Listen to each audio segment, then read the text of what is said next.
Welcome back to Rorschach, and in our last video in issue number 1 of this new series written by Tom King and drawn by Jorge Fornes, what we saw was the second Rorschach. He teamed up with this one woman and they went to kill this president-elect, right? There's an election going on and they try to assassinate this guy. Now, what happened was they both got shot and killed on this bridge, right? And we have this detective, this main character of the story more than Rorschach himself. And this detective, he's looking into this, he's trying to get to the source of this entire case and figure out who this new Rorschach is. Because this story is post-Watchmen. So, there's a lot that's going on in New York, a lot of big stuff that's gone on that happened in the original Watchmen series, so this detective is curious. So he's searching into this and it's led him to an apartment of Pontious pirates. And that's where we're starting up as we dive into Rorschach number 2. The detective goes into this apartment building called Lewis Tower. He walks in, and you hear this narration. You'll notice there's no real security on the building, and anyone can come in. They got some doctor's office here. Front desk guy buzzes in most people who don't look homeless. Myerson was known, so he had these fans visit him. Sent most away. He could be polite, but he wasn't always. Will Myerson is the new Rorschach. I guess this was the only way to see him. He didn't do appearances or whatever. To me, reads like people knew not to go see him. Now guys, Will Myerson, he's the one who created this whole thing that a lot of people praise. They love this work of Pontious Pirates. And you see in this opening scene, this detective, he's going through this building and we see this other woman in the past going through the building at the same time. Now it continues, the narration. His phone's not listed, and we didn't find a letter from her in his place, or one from him in hers. Maybe they got rid of them. Anything's possible. Most likely this Laura Cummings, the partner of Rorschach, just showed up like some people do. Walked right the hell in. Security cameras only go back 2 weeks. Nothing proves anything. Now the detective goes in the elevator. Laura goes in the elevator. Now the detective comes out of the elevator. Laura starts to walk through the hallway. She knocks in the door at 15A. Now, the narration continues, but we don't have her in New York until the day he leaves. After that, after we presume she comes to see him, we don't have anything on them until they get shot trying to kill the next president. She gets to his apartment. What happens after that? In between? Who knows? Now, we see an empty desk. Now we see Will Myerson. He's an older man. He's inside. He's drawing something. He hears a knock on the door. He says, "What?" He starts to walk. "I'm coming. 1 second, please." Now the detective walks in. He opens the drawer. Shh. Now he looks. He sees all these different markers and things that you could draw, like different papers, stuff you use for artwork. Now, the detective looks at it. He opens the drawer even farther. He then drops all the stuff in the drawer on a table. You hear a crack, a clack. And he looks at it and he sees a name. Alma Adler. Now he goes to Alma Adler's apartment, right? And he asks her, "Apartment manifest list, and Alma Thompson in the building? I know he didn't leave here very much. Thought it might be you." Now she says, "Yes, well, Adler is my maiden name. I was married 30 years ago. It's Thompson now. We knew each other before Carl. That's my husband. Just passed. God rest him. I don't know why he'd have that male thing. But we went out once.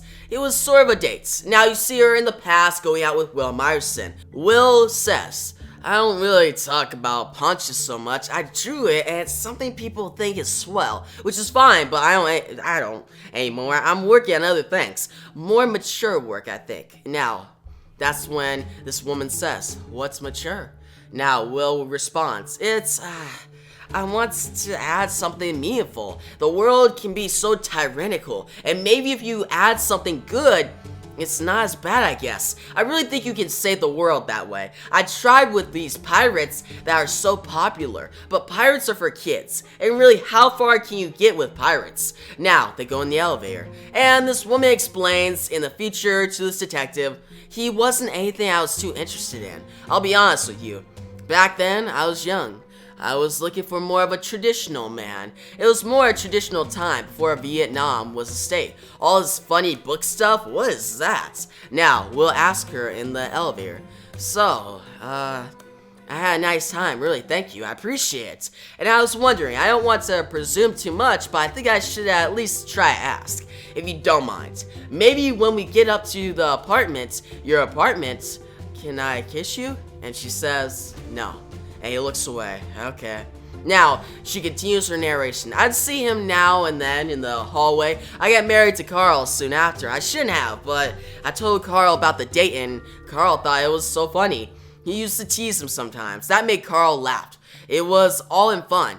After 85, he became more shy. A lot of people did. A lot of people left the city altogether. What a tragedy it all was. Carl would still tease him, try to be friendly in his way, but Carl was always friendly.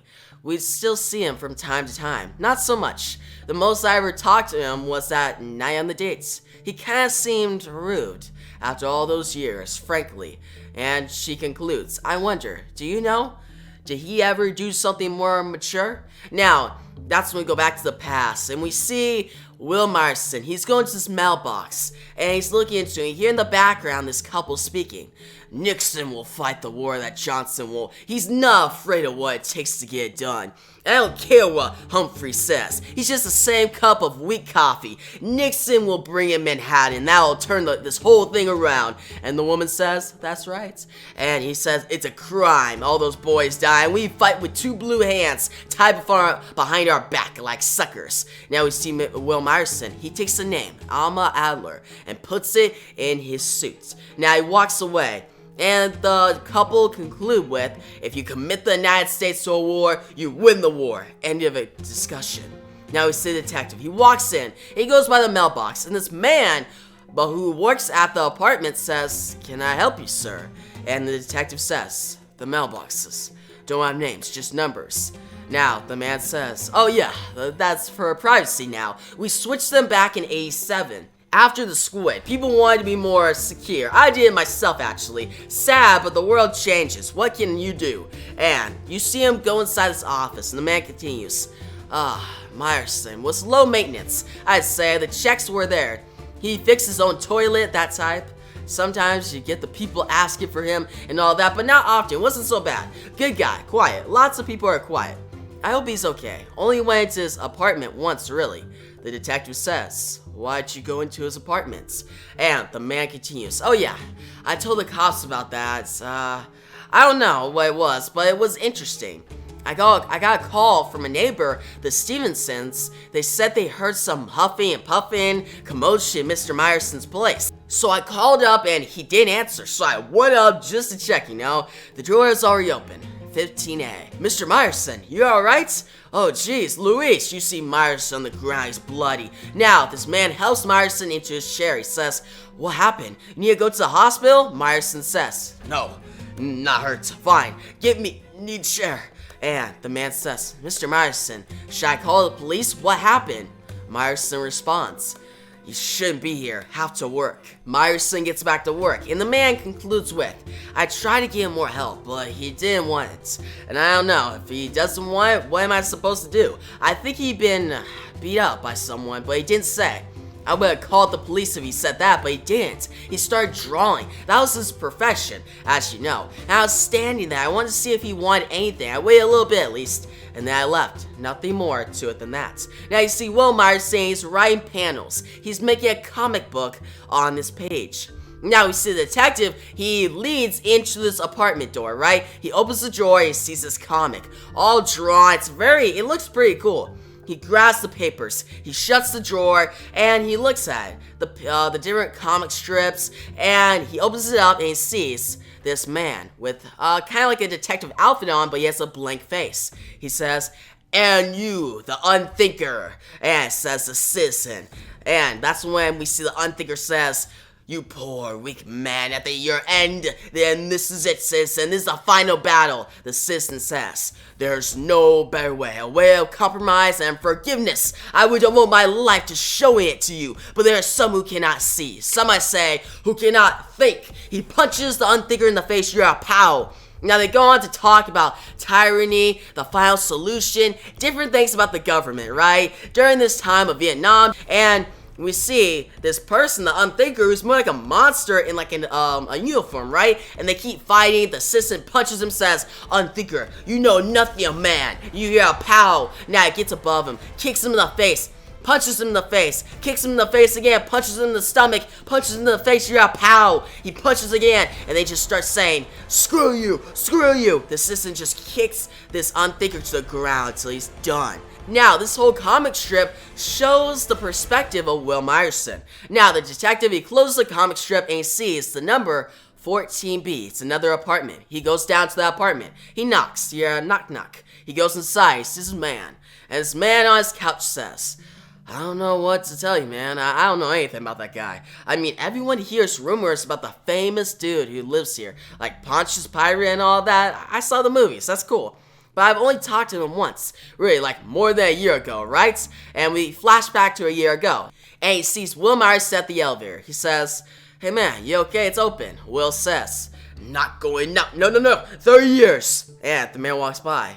"You need me to call somebody?" Will says, 30 years, he tortures, 30 years, he tells me what he has, I don't. The man says, "Oh, man, what's going on?" And he says, "But that was it. He just stood there, he didn't say anything. That was the most I ever talked to him. Maybe I should have called someone I talked to, some neighbors. They say he does that sometimes, so whatever. Maybe really I should just got his autograph. I love Pontious Pirates." Now, we see these boxes in the ground. The detective asks, "You got some boxes here? Moving?" And the man responds, "Yeah, but I'm moving in. I mean, I've been in the building for a while, but I wanted kind of a bigger place. This lady who lived here, she wanted a smaller place, which is cool. Her husband died, so she didn't need the extra room. I talked to management and we switched. It's all good." And the detective says, "The husband, he died. When was this?" And it continues. The man says, "I don't know, a month back. I found out he had a heart attack right in the building, right in his room, honestly. I think that's why she wanted to leave, and they had me get in so fast so she could get out." The detective starts to walk out the door. He says, "Who wants to live in that dead man's house?" You see the detective's eyes. He sees the lock. He says, "Your lock here is not scratched." The man says, "I don't really use it too much." The detective says, "Closes easy. Is it new?" The man says, "Is it? I didn't notice. If it is, it's the only thing that is. These people were living here for so long, but they didn't replace a damn thing. I've been doing some new things, but I didn't do that." And the detective walks out the door and says, "Thank you, sir, for your time." And as he walks away, the man says, "Yeah, no problem. Hope you get what you're looking for." Now the detective goes back to the old woman's apartment, and the detective lays a picture of Laura Cummings' dead body on the table. He says, "This woman is dead. I believe you had seen her. I believe she was in your apartment a month ago. I believe she came here with a man in a Rorschach mask, who is also now dead." The old woman says, Dead? I don't...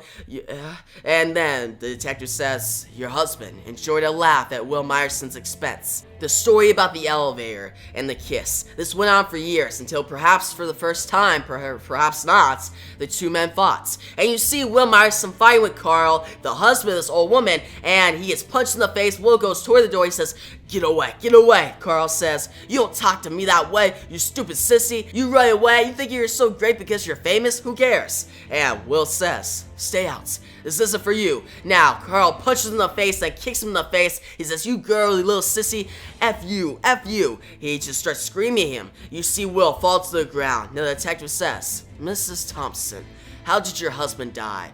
The old woman takes out a cigarette. She continues. Now, you see, fast forward, and you see Carl, the husband. He goes toward the door, he opens it. "I've got it, Alma." Now you see Rorschach, his partner, Laura Cummings, break the door down. You hear a slam. The husband falls to the ground. So the lock is broken. Rorschach comes in. The partner, Laura, points a gun at the old woman, and she says, "Well, howdy. How'd you doing?" And the old woman says, "Carl, oh my God." Now, Carl says, What do you want? I don't..." Now, Rorschach looks at him, and the man says, Carl says, "Please, I don't have any money." And Rorschach says, "Can't hear what you can't know." Now, that's when the old woman says, "Carl," and the Laura says, "Ma'am, you move, you scream, you talk, I shoot you in the face." The old woman is frightened. Now, Carl has a heart attack. He says, "I have pills I need." And he falls to the ground, dead. Rorschach walks by. He kneels down and says, dead. And Laura says, see now, ain't that better? And her? She points a gun at the old woman. And Rorschach walks away and says, we need to save the world. Wasting time here. Now, that's when Laura says to the old woman, ma'am, if I may, you tell anyone about this, about us, anyone, and I come back here and I shoot you in the face, you hear? Bang! They slam the door and the old woman goes by her husband, her dead husband, says, Carl.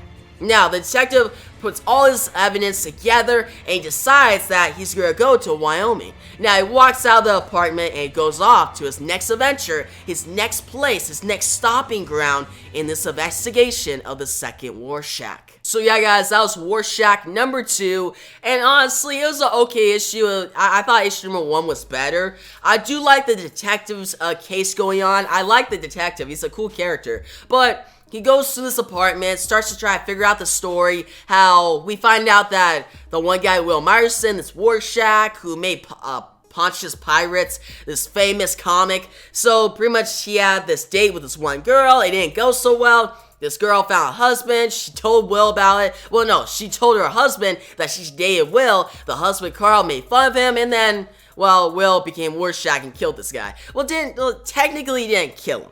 He just didn't, well, he set him up to die. But still, there's kind of like a whole love triangle thing going on there. And it was okay, but I wasn't as interested. Now, the ending where Rorschach shows up with Laura, who Laura is pretty interesting. I like how she shows up. She's like, hey, you move, I shoot you in the face. I like that. Like, the dialogue there was really good. Actually, the dialogue throughout this entire issue is really good. I feel like the first half, though it is interesting, and I was following along a good deal. Like, I did like how it led into another. I felt like this was a better read on the second time I read it, because I actually started to see things. But the first time, I honestly was kind of bored. The first, like, half of the book, or probably the first 3/4 of the book, it was kind of boring. And the second half, though it is more interesting, and I start to see more clues, and it's cool piecing it together, there's certain scenes that just kinda are boring and it kinda drags on. Like the one part, like the Citizen, like the comic strip, yes, it's drawn very well by Jorge Fornes, but it's kind of a slog to read a little bit. Like, honestly, I like the designs and stuff, but it just kind of felt a little filler at times. Like, the stuff comes together very well by the end, but throughout the issue, it's a slog. And I wish Tom King did certain parts to elevate a little bit, get me more excited instead of just slow burn. Like, this is a very slow burn series, and I hope it picks up a little bit in upcoming issues, because if it's gonna be this slow burn, it may be a little hard to read for some people. For me, a little bit, but I'm still intrigued.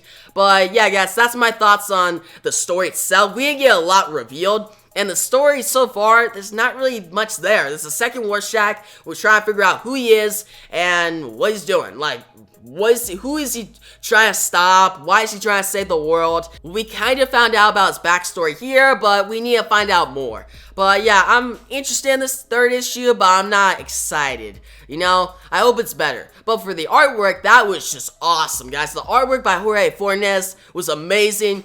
It fits the tone perfectly, and yeah, I feel like Jorge Fornes is really helping this series. Because if you had not had good art in this issue, honestly, the issue would have fell flat, alright? It really relied on the artwork, which is a good thing sometimes, but also it could hinder when the writing's not as good. But yeah, guys, overall, this issue is weaker than the first issue, and it's kind of a slog at times, but it's still interesting, and I'll go check out issue number 3 when it comes out. And that's why I'm going to give this issue a 7 out of 10.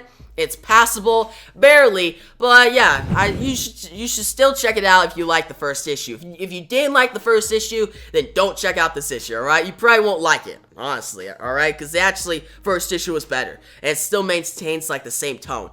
But yeah, guys, if you like the video, give a big thumbs up, comment below your thoughts on this issue, and yeah, subscribe and hit the notification bell so you don't miss my next Rorschach video. But yeah, thanks for watching, guys, and peace out.